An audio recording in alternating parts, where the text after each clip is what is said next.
జైలుకు పోయి వచ్చిన వ్యక్తి నువ్వు ప్రజల కోసం నిస్వార్థంగా రోడ్డెక్కి నువ్వు తిట్టిన బుల్లెట్ మారిగా ముందుకు పోతారు గాని ఎన్నికకి తిరిగి చూడనని మీకోసం పనిచేస్తున్న వ్యక్తి పవన్ కళ్యాణ్ గారు అని చెప్పి నేను మీకు తెలియజేస్తున్నా.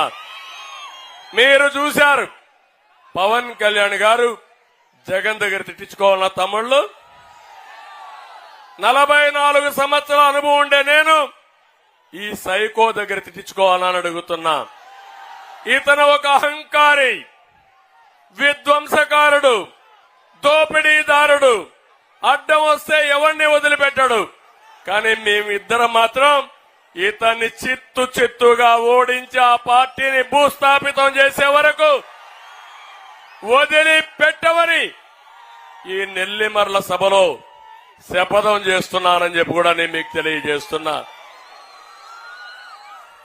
ఇంకో పక్క ఒక మాట అంటున్నాడు, అందరూ కలిసి వస్తున్నారు, నేను ఏకైకగా వస్తున్నా, నేను సింహలాగా వస్తున్నానని. కానీ తమ్ముళ్ళు అహంకారంతో వస్తున్నావు, అవినీతి డబ్బులతో వస్తున్నావు, ఇంకో పక్క బందిపోటుగా తయారయ్యావు, ఎక్కడికక్కడ దోపిడీ చేస్తున్నావు. నీలాంటి బందిపోట్ని అంతం చేయాలంటే ప్రజలందరూ ఒకటి కావాలా లేదా తమ్ముళ్ళు అని అడుగుతున్నా. మంచి వాళ్ళందరూ ఒకటి కావాలా లేదా అని మిమ్మల్ని అడుగుతున్నా. అలాంటి బందిపోటుని ఈ రాష్ట్రం నుంచి తరిమి కొట్టడానికి మీరు సిద్ధమా అని మిమ్మల్ని అడుగుతున్నా. సిద్ధమైతే గట్టిగా చప్పట్లు కూడా చెప్పండి, మేము సిద్ధమని.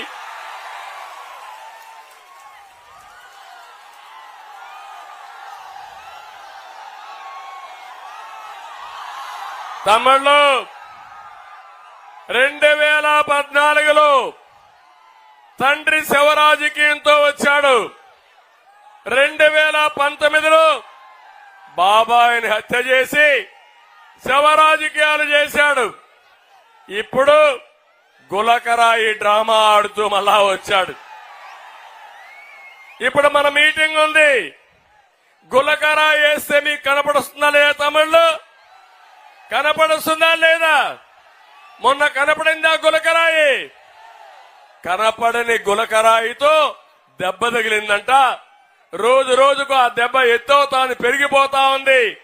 తొలి రోజు చిన్న దెబ్బ, రెండో రోజు దెబ్బ పెరిగింది, మూడో రోజు ఇంకా పెరిగింది. 13వ తారీఖు సాయంత్రం వరకు ఈ డ్రామా కొనసాగించే డ్రామా రాయుడు ఈ సైకో జగన్ అని చెప్పి నేను మీకు తెలియజేస్తున్నా. ఇంకో పక్కన నేను ఒకటే మిమ్మల్ని అందరినీ కోరుతున్నా, ఉత్తరాంధ్ర ద్రోహి ఈ జగన్మోహన్ రెడ్డి. నేను ఏం చేశాడో చెప్పకుండా నేను అడుగుతున్నా. ఇడుపలపాయలో ప్రారంభించావు నీ యాత్ర, తండ్రి సమాజ్ దగ్గర నుంచే ప్రారంభించావు. 23 రోజులు 24 రోజులు తిరిగావు. ఇంతవరకు నేను ఈ ఊరికి పరిశ్రమ తెచ్చాను, ఈ ఊరికి ఇరిగేషన్ ప్రాజెక్ట్ తెచ్చాను, నా వల్ల వీళ్ళకి లాభం జరిగింది అని ఒక్కరోజు చెప్పాడా తమ్ముళ్ళు అని మిమ్మల్ని అడుగుతున్నా. ఎప్పుడన్నా విన్నారా మీరు? ఒకవేళ ఎక్కడన్నా చూశారా మీరు?